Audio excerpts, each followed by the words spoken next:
আসসালামু আলাইকুম ভাইরা, আমি তোমাদের সিফাত ভাইয়া। আজকে আমরা পড়াবো চ্যাপ্টার 3 কেমিস্ট্রি এর দ্বিতীয় নম্বর ভিডিও। এর পার্ট হচ্ছে ইলেকট্রন, প্রোটন এবং নিউট্রন সম্পর্কিত যা যা আছে তার সব কিছু। চলো ভাই, আমরা কথা না বাড়াই তাহলে শুরু করি। ফার্স্টে আমরা জানবো হচ্ছে ইলেকট্রনের প্রকৃত চার্জ, আপেক্ষিক চার্জ, প্রকৃত ভর, আপেক্ষিক ভর। আচ্ছা, প্রকৃত চার্জ মানেটা কি? প্রকৃত চার্জ মানে হচ্ছে ইলেকট্রনের আসলেই কত ভর সেটা আমরা জানবো এখানে। ইলেকট্রনের আসলেই কত ভর তা আমরা এখানে লিখি, চলো সিম্বল সহ। হ্যাঁ, -1.6 ইন্টু 10⁻⁻19, এটা হচ্ছে ইলেকট্রনের প্রকৃত চার্জ। আচ্ছা, প্রোটনের প্রকৃত চার্জ ভাই পুরোপুরি ভ্যালু এক। পুরোপুরি ভ্যালু এক মানে হচ্ছে 1.6 ইন্টু 10⁻⁻19 কুলম্ব। সব কুলম্ব হিসাব হচ্ছে সিতে, কিন্তু চিহ্নটা হচ্ছে আমার প্লাস। নিউটনের হচ্ছে আমার চার্জ নাই ভাই, নিউটনের চার্জ হচ্ছে আমার 0। আচ্ছা, তাহলে এখানে আমরা আপেক্ষিক চার্জ বের করি। আপেক্ষিক চার্জ হচ্ছে এখানে -1, +1 এবং 0। ভাই এটা তো মুখস্থ লিখে দিলেন, কীভাবে বের করলেন? আমরা হচ্ছে এই ভ্যালুটাকে এই ভ্যালুটা দ্বারাই ভাগ করছি, তাহলে আমরা কি পাবো? -1 পাবো।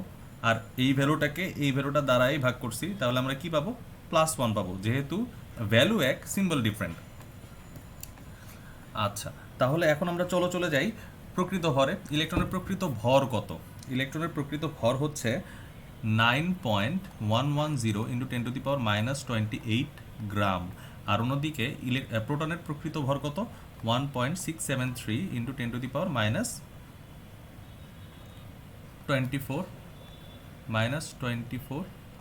গ্রাম। আর নিউট্রনের একটু বেশি, 1.675, আমি এরকম করে মনে রাখি আসলে, -24 গ্রাম। তাহলে আপেক্ষিক ভরটা কত ভাই? আপেক্ষিক ভরটা এখানে সবচেয়ে কম ভর কার? এখানে সবচেয়ে কম ভর হচ্ছে ভাই ইলেকট্রনের, মানে নাই বলতে গেলেই চলে, -28 বলতে গেলে। এখন এর সাথে ইলেকট্রনের ভরের সাথে তুলনা করে আমরা যদি প্রোটনের ভর চিন্তা করি, তাহলে আমরা এখানে লিখতে হবে 1 আর 1, কম্পারেটিভলি একটু হলেও বেশি প্রোটন আর নিউট্রনের ভর। তাহলে এটাই ছিল আমাদের ইলেকট্রন, প্রোটন এবং নিউট্রনের প্রকৃত চার্জ, আপেক্ষিক চার্জ এবং প্রকৃত ভর, আপেক্ষিক ভর। এদেরকে আমরা বলবো হচ্ছে পার্মানেন্ট পার্টিকেলস, একটা পরমাণুর স্থায়ী কণা। আমাকে যদি বলে পরমাণুর স্থায়ী কণা বলতে কি বুঝো এবং পরমাণুর স্থায়ী কণার প্রকৃত চার্জ, আপেক্ষিক চার্জ ব্যাখ্যা করো। পরমাণুর স্থায়ী কণিকা বা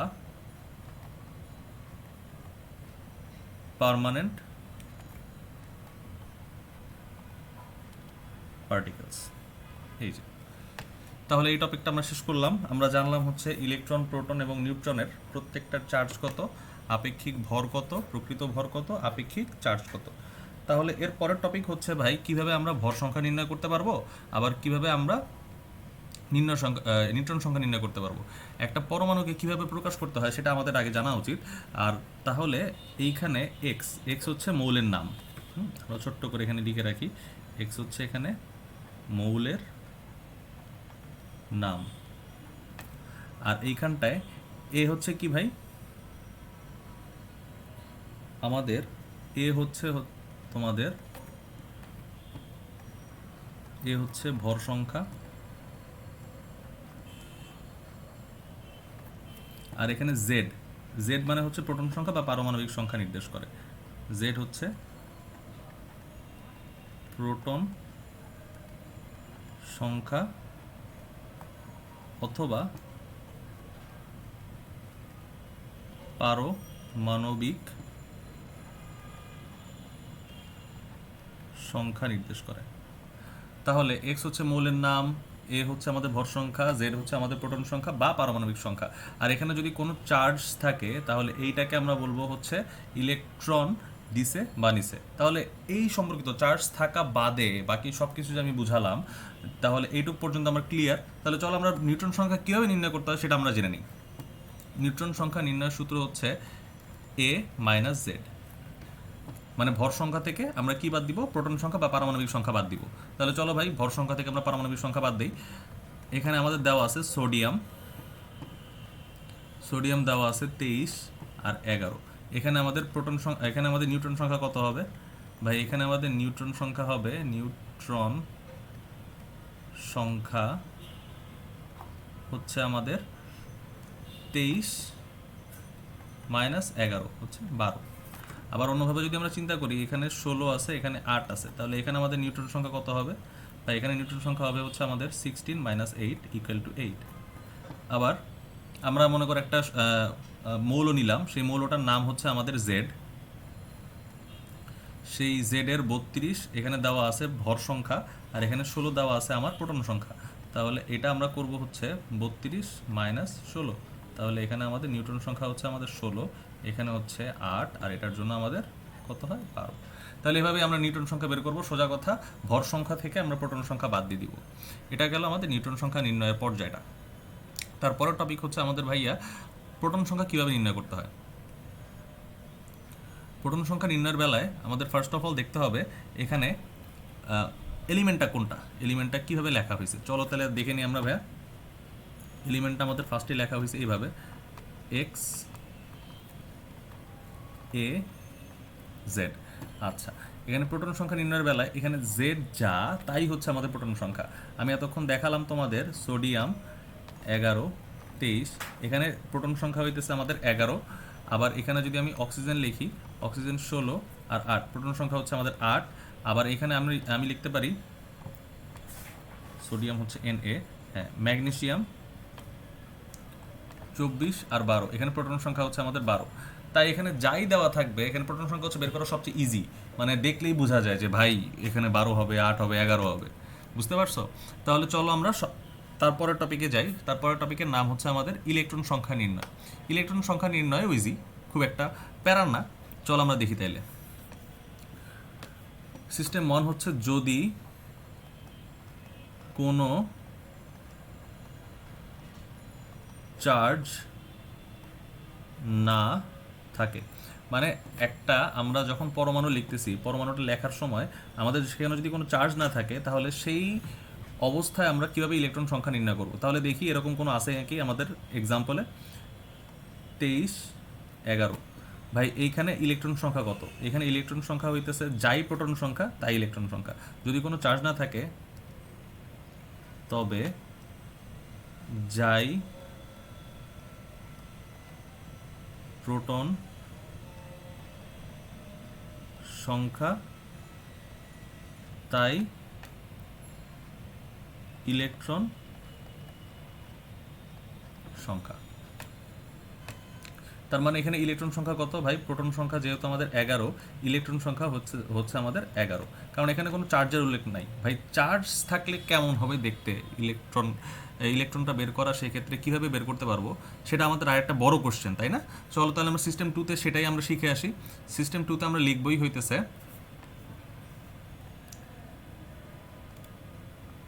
যদি কোনো চার্জ থাকে। আচ্ছা, যদি কোনো চার্জ থাকে, চলো আমরা দেখে নিই ভাই একটা এক্সাম্পল। এখানে হচ্ছে ভর সংখ্যা হচ্ছে 23, 11 হচ্ছে আমাদের অ্যাটমিক নাম্বার, সোডিয়াম হচ্ছে আমাদের প্লাস দিয়ে লেখা যায়। আচ্ছা, এখানটায় আমরা তাহলে কি লিখতে পারি? এখানে আমরা যদি বলি প্রোটন সংখ্যা নির্ণয় করো, নিউটন সংখ্যা নির্ণয় করো, আর হচ্ছে আমাদের ইলেকট্রন সংখ্যা নির্ণয় করো, তাহলে কীভাবে নির্ণয় করতে পারবো ভাইয়া? চলো দেখে নিই। এখানে প্রোটন সংখ্যা হচ্ছে ভাই আমাদের 11, নিউট্রন সংখ্যা হচ্ছে ভাই আমাদের 23 মাইনাস 11 কত হয়? 12। আর ইলেকট্রন সংখ্যা হচ্ছে আমাদের ভাই প্রোটন সংখ্যা দেওয়া আছে 11, একটা ইলেকট্রন দিয়ে দিছে, প্লাস মানে হচ্ছে ইলেকট্রন দিয়ে দেওয়া। কয়টা ইলেকট্রন দিয়ে দিছে ভাই? একটা ইলেকট্রন দিয়ে দিছে, তাইলে এখানে হবে 10টা ইলেকট্রন আছে। ঠিক আছে, চলো ভাইয়া তারপরের এক্সাম্পলটা আমরা দেখে নিই। পরের এক্সাম্পলটা হচ্ছে আমাদের অক্সিজেন। অক্সিজেনের এখানে আছে হচ্ছে 16টা, এখানে আছে 8টা, এখানে আছে মাইনাস মাইনাস। তাহলে ভাই প্রোটন সংখ্যা কত এখানে? ভাই প্রোটন সংখ্যা 8, নিউটন সংখ্যা কত? 16 মাইনাস 8 ইকুয়াল টু, এটা হচ্ছে 8। আর ইলেকট্রন সংখ্যা কত ভাই? ইলেকট্রন সংখ্যা হচ্ছে আমাদের 8। ইলেকট্রন এখানে হচ্ছে অক্সিজেন আয়নাইজড আকারে আছে, অর্থাৎ অক্সিজেন দুইটা ঋণাত্মক আকারে আছে। ঋণাত্মক আকারে থাকা মানে হচ্ছে ইলেকট্রন নিয়ে নিছে কারো কাছ থেকে, ও নিয়ে নিছে এই যে 10টা। আমি কীভাবে মনে রাখতাম? এখানে কি চিহ্ন আছে বলো তো ভাই? এখানে চিহ্ন আছে মাইনাস, তাই আমি এখানে দিতাম প্লাস, উল্টা চিহ্নটা দিতাম আর কি। আর এখানে কয়টা মাইনাস আছে? এই যে 2টা মাইনাস আছে, তাই এখানে 2 লিখছি। খুব সোজা হিসাব, এখানে যা থাকবে তার চিহ্নটা এইখানটায় অপোজিট বসায় দিবা, তাইলেই হয়ে যাবে। তাহলে এরপরের এক্সাম্পলটাই ভাই চলো দেখে আসি। এরপরের এক্সাম্পলটা হচ্ছে আমাদের ম্যাগনেসিয়াম।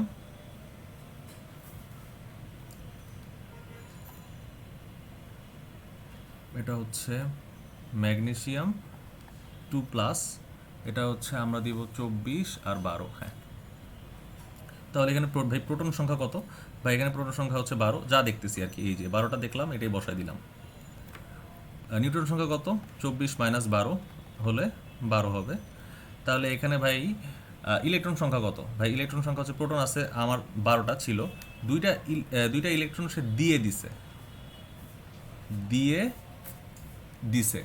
দুইটা ইলেকট্রন সে হচ্ছে দিয়েছে, এই যে দুইটা ইলেকট্রন হচ্ছে সে দিয়ে দিয়েছে, তার মানে দিছে যেহেতু দুইটা ইলেকট্রন মাইনাস চলে যাবে, থাকবে আমাদের 10টা। এই যে তার মানে ইলেকট্রন এখানে 10টা আছে। তারপরে এক্সাম্পল হইতেছে আমাদের অ্যালুমিনিয়াম যদি এভাবে থাকে Al3+, তাহলে এখানে আমরা লিখতে পারি হচ্ছে 27 আর 13। প্রোটন সংখ্যা কয়টা ভাই? 13টা। নিউট্রন সংখ্যা কয়টা ভাই? 27 - 13 কত হয়? 14। তাহলে ভাই এখানে ইলেকট্রন সংখ্যা কয়টা? ইলেকট্রন সংখ্যা হচ্ছে 13টা ছিল, প্রোটন মানে যাই প্রোটন থাকবে তাই ইলেকট্রন। ও ভাই, কিন্তু এখানে তো চিহ্ন আছে, এখানে তো আমাদের ইলেকট্রন দিয়ে দিছে, মানে সিম্বল আছে, চার্জ আছে। তাহলে কয়টা ইলেকট্রন দিয়ে দিছে? প্লাস চিহ্ন আকারে আছে, তাই -3টা ইলেকট্রন সে দিয়ে দিছে। বুঝবো, এখানে যা চিহ্ন থাকবে তার অপোজিট চিহ্নটা আমি এখানে বসাবো। কয়টা কয়টা এখানে নাম্বার আছে ভাই? 3টা। এই যে 3টা নাম্বার বসাই দিলাম। এটা খুবই ইজি টপিক, কিন্তু পরীক্ষায় এত বেশি আসে চিন্তারও বাইরে। এত ইজি টপিক পরীক্ষায় কেন যে বেশি দেয় ভাই আমি জানি না। চলো ভাই তারপরের এক্সাম্পলটা আমরা দেখি। আমরা এখানে দেখব তারপরের এক্সাম্পলটা কি দেওয়া যায়। তারপরের এক্সাম্পলটা হচ্ছে পটাশিয়াম দিই। চলো, পটাশিয়াম K+, এখানে হচ্ছে 39 আর হচ্ছে 19। প্রোটন সংখ্যা ভাই কয়টা? ভাই প্রোটন সংখ্যা হচ্ছে এখানে 19টা। নিউট্রন সংখ্যা ভাই কয়টা? 39 - 19 = 20। আর এখানে ভাই ইলেকট্রন সংখ্যা কয়টা? ইলেকট্রন সংখ্যা হইতেছে 19, একটা সে দিয়ে দিছে, তাই 1 18। এই যে ভাই দিয়ে দিছে, কেমনে বুঝলেন? এখানে কি চিহ্ন আছে? পজিটিভ। তাহলে আমি এখানে অপোজিট চিহ্ন বসে দিব নেগেটিভ। এখানে কয়টা পজিটিভ চিহ্ন আছে ভাই? এখানে একটা পজিটিভ চিহ্ন আছে, তাই আমি এখানে একটা দিছি। তার মানে এটা এই স্ট্রাকচারে, এই ফরমেশনে আমার 18টা ইলেকট্রন আছে। আমি যদি ভাই আরেকটা দেই, দেখো তো, এখানে 39, ওই একই আছে জিনিস, 39 19 পটাশিয়াম। তাহলে এখানে কয়টা প্রোটন আছে ভাই? 19টা প্রোটন আছে, 20টা নিউট্রন আছে, সেম আগের মতোই। কিন্তু এইখানটায় কিন্তু ভাই 19টা ইলেকট্রন আছে, এখানে কিন্তু কোনো চার্জ নাই। এখানে কোনো চার্জ আছে? এখানে কোনো চার্জ নাই, কিন্তু এখানে কিন্তু চার্জ ছিল ভাই। বুঝতে পারতেছি, এইটাই হচ্ছে আমাদের পার্থক্য, যখন চার্জ থাকবে আর যখন চার্জ থাকবে না। তাহলে এই পর্যন্তই থাকবে আজকের টপিক। নেক্সট টপিক আমরা আলোচনা করব হচ্ছে রাদারফোর্ড এবং বোর পরমাণু মডেল নিয়ে। তাহলে ভাই আজকে এই পর্যন্তই। আসসালামু আলাইকুম।